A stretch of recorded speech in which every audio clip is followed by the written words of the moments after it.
د اذان نیوز محترمو لیدونکو السلام علیکم. څو ورځې وړاندې د افغانستان د مالیې وزیر ملا هدایت الله بدري د مالیې وزارت څخه لرې او د افغانستان بانک سرپرست وټاکل شو.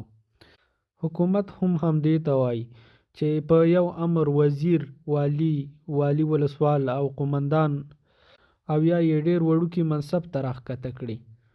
دا په داسې حال کې ده چې د مالیې د وزیر په توګه د ملا هدایت الله بدري لخوا چې تقریبا څه کم 2 کاله وظیفه ترسره شوه، د مالیې وزارت لخوا د افغانستان اقتصاد د بیا رغونې لپاره ډېر ښکلي کارونه وشو.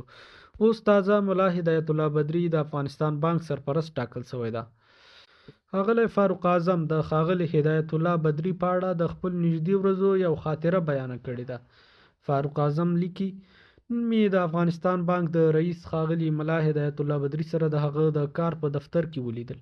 خبرې مو کړې چې څنګه مرکزي بانک د هیواد په اقتصادي ودې او پولي بازار کې فعالتر رول لوبولی شي.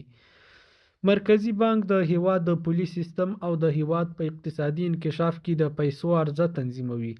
مرکزي بانک د حکومت سره مرسته کوي چې پولي ثبات تامین او د پیسو د سالم دوران او تنظیم له لارې اقتصادي ودې ته لاره هواره کړي.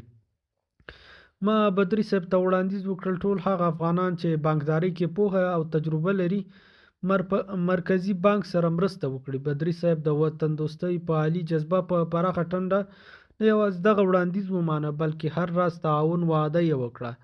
زما څخه یې وغوښتل چې دغسې خلک ورته معرفي کړي. اوس د هغه افغانان، هغه که خارج کې وي او که داخل کې وي، چې په بانکدارۍ کې پوهه او تجربه لري، زما سره رابطه وکړي او چاته چې ور معلوم دي راودخیي، زه به رابطه ورسره وکړم. د هغوی د پوهې څخه به استفادې پر میکانیزم غور وکړو. دوستانو، دا وطن زموږ د ټولو ده، نه یوازې زما.